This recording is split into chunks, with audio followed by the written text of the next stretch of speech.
के स्टेटमेंट है जो मोदी जी ने दिए हैं, जो ये बताते हैं कि वो किसी एक रिलीजन को, पर्टिकुलर रिलीजन को फेवर करता है।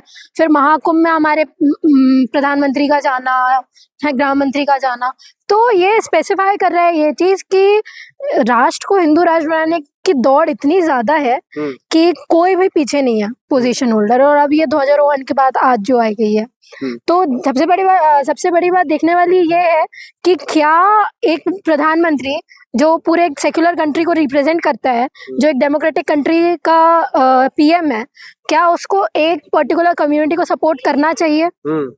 सबसे बड़ी बात ये है ना, आज आप देखोगे तो आज सिखों का भी बहुत बड़ा त्योहार है। क्या धर्म की बात करना गुनाह हो गया इस देश में? धर्म की बात आप प्राइवेटली करो तो अच्छा है, publicly when you are in such a position कि आप देश के राष्ट्रपति हैं, देश के पीएम हैं, आप किसी एक पर्टिकुलर धर्म के पीछे जाते हैं तो ये लगता है कि आप किसी एक पर्टिकुलर धर्म को सपोर्ट कर रहे हैं। और ये कंट्री सेक्युलर है सर, यहाँ पे मुस्लिम्स भी हैं, यहाँ पे सिख्स भी हैं। मैं बता रही हूँ ना, आज का ही दिन है कि आज सिखों का बहुत बड़ा प्रोग्राम है ना। तो अगर आप राम मंदिर जाके वहाँ पे ध्वजारोहण कर सकते हैं तो आप साइमल्टेनियसली जा सकते हैं सिखों के भी गुरुद्वारे में, जा सकते हैं ना। ये सेक्युलरिटी दिखाता है। पर आपके मन मस्तिष्क में ये सारी चीजें हैं कि नहीं भाई, हमको हिंदू राष्ट्र बनाना है, लोगों को लड़ाना है, जात पात करना है। ये फालतू की बातें हैं जो बोलते हैं हम हिंदू को एक कर देंगे, एक करके चलेंगे तो सब एक हो जाएंगे। एक नहीं होने वाले। कुछ दिन पहले धीरेन्द्र शास्त्री भी पद यात्रा निकाले थे और खत्म वहीं पर जाकर के हुआ था। कई एक्ट्रेस, कई एक्टर, कई डायरेक्टर उसमें शामिल हुए थे, कहते ये देश हित में है। तो क्या उनको छोटा भाई भी मानते हैं मोदी जी?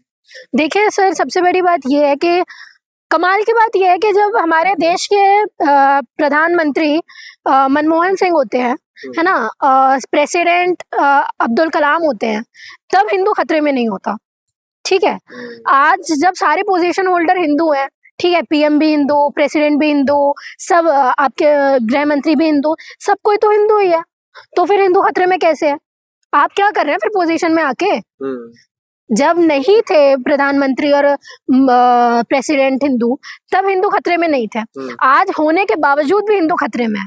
और धीरेन्द्र शास्त्री जी से मैं ये पूछ रही हूँ, आप हिंदू को एक करने में लगे हुए हैं और खुद अपने बहन की शादी मुस्लिम से करवाई हुई है। अरे मुस्लिम से शादी, ये तो अफवाह थी ना।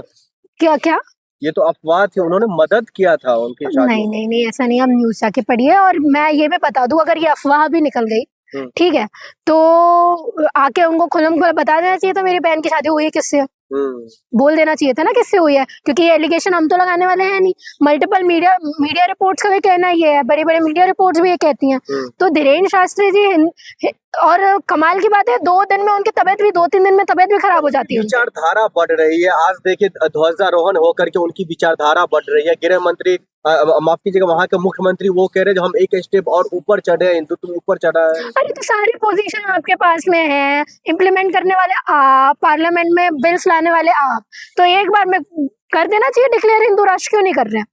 किस चीज की कमी है आपके पास में? की बात वहाँ से नहीं हुई है, वहाँ पर सनातन की बात हुई है। हाँ, तो सनातन तो बना देना चाहिए ना। जब धीरेन्द्र शास्त्री जी ने भी बोला था ना हिंदू राष्ट्र बनने के लिए निकला है, और किसी भी पीएम, गृह मंत्री ने, किसी ने भी कोई भी स्टेटमेंट नहीं दिया उसके अगेंस्ट में, इसका मतलब इनडायरेक्टली आप फॉलो कर रहे हो। अगर रेदर देन हिंदू वहाँ पे मुस्लिम्स होते हैं, मुस्लिम ऐसी कोई रैली निकालते, बोलते हैं हमको मुस्लिम राष्ट्र चाहिए, तो क्या आप इसका अगेंस्ट नहीं करते? क्या सिख जो बोलते हैं कि हमको खालिस्तानी राष्ट्र चाहिए इंडिया, तो क्या आप उसका अगेंस्ट में नहीं बोलते?